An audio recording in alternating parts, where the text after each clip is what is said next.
Hello friends, बहुत बहुत स्वागत है मेरे यूट्यूब चैनल चतुर्वेदी एजुकेशन में।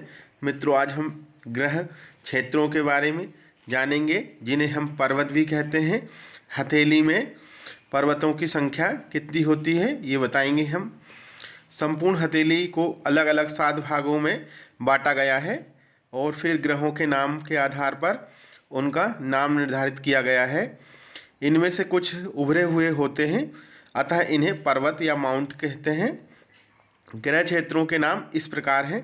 आपको मैं बताऊं, ग्रह क्षेत्र पहला है शुक्र क्षेत्र, बृहस्पति क्षेत्र, शनि क्षेत्र, सूर्य क्षेत्र, बुध क्षेत्र, मंगल क्षेत्र और चंद्र का क्षेत्र।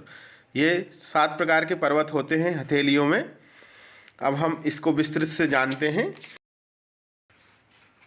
अब आपको हम बताते हैं क्षेत्रों के बारे में।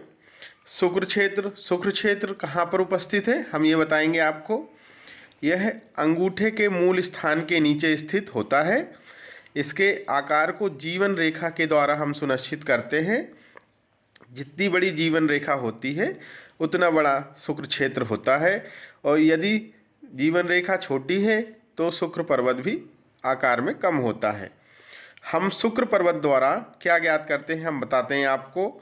शुक्र क्षेत्र द्वारा हम सौंदर्य, प्रियता, प्रेम, अनुराग, मैत्री, काम वासना, काव्य संगीत प्रेम, दया, सहानुभूति और संतान शक्ति और स्वास्थ्य के बारे में विचार करते हैं। मित्रों, अब हम जानते हैं बृहस्पति क्षेत्र। यह तर्जनी उंगली के मूल स्थान के नीचे होता है। इसके कारण तर्जनी को बृहस्पति की उंगली भी कहा जाता है। तर्जनी के नीचे मस्तिष्क रेखा तथा इसकी उपस्थिति मानी जाती है। इसके एक और अंगूठे की ओर वाला हथेली को पार्श्व भाग तथा दूसरी ओर तर्जनी तथा मध्यमा उंगली के मूल क्षेत्र का मध्य भाग होता है। हम बृहस्पति पर्वत द्वारा महत्वाकांक्षा, धार्मिक आस्था, स्फूर्ति, प्रशासनिक योग्यता, आत्मगौरव आदि के बारे में विचार करते हैं। अब हम जानते हैं शनि क्षेत्र। अब हम जानेंगे शनि क्षेत्र के बारे में और या शनि पर्वत के बारे में।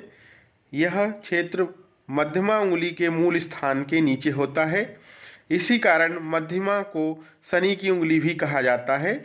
इसका क्षेत्र गुरु क्षेत्र की समाप्ति से प्रारंभ होकर अनामिका उंगली और मध्यमा उंगली के मूल क्षेत्रों का मध्य भाग होता है तथा नीचे हृदय रेखा तक इसका विस्तार माना जाता है।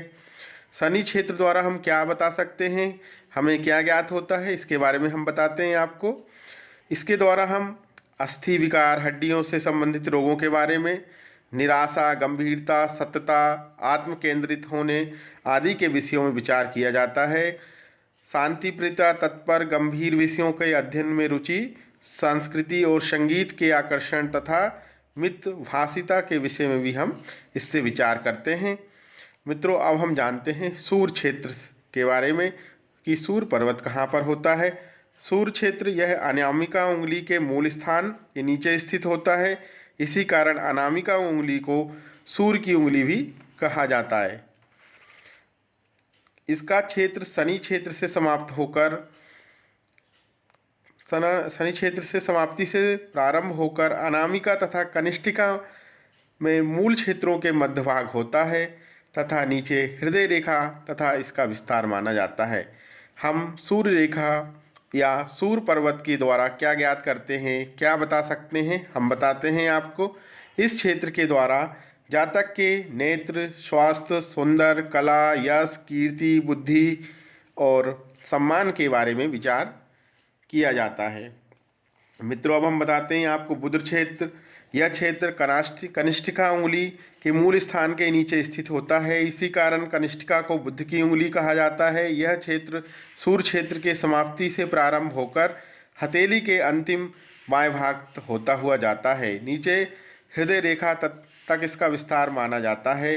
बुध क्षेत्र द्वारा हम यह बता सकते हैं कि व्यक्ति व्यापार क्षेत्र में जाएगा या उसकी कार्यकुशलता कैसी रहेगी, उसकी बुद्धिमत्ता कैसी रहेगी, व्यवसाय, उद्योग, विज्ञान, बुद्धि विवेक, यात्रा, संपर्क, चातुर्य आदि के बारे में हम ज्ञात करते हैं। यदि बुध क्षेत्र विकसित होता है तो व्यक्ति अधिक बुद्धिमान व्यवसायी होता है। अब हम आपको बताते हैं मंगल क्षेत्र के बारे में, मंगल पर्वत के बारे में। मंगल पर्वत हथेली में 2 क्षेत्रों में माने गए हैं। प्रथम मंगल क्षेत्र बृहस्पति क्षेत्र के नीचे मस्तिष्क रेखा के ऊपर तथा जीवन रेखा के घेरे के भीतर स्थित शुक्र क्षेत्र के ऊपर मानी जाती है। इस प्रकार क्षेत्र बृहस्पति को शुक्र क्षेत्र से जुड़ा रहता है, इसे निम्न मंगल क्षेत्र भी कहा जाता है। अब हम द्वितीय मंगल क्षेत्र की बात करते हैं, जिसे ऊर्ध्व मंगल क्षेत्र भी कहा जाता है। बुध क्षेत्र के नीचे तथा चंद्र पर्वत के ऊपर, अर्थात इन दोनों ग्रह क्षेत्रों के मध्य होता है। इसके द्वारा हम विभिन्न प्रकार की बातों को देखते हैं। दोस्तों, मेरे द्वारा जो जानकारी दी कैसी लगी कृपया कर कमेंट्स करके बताएं।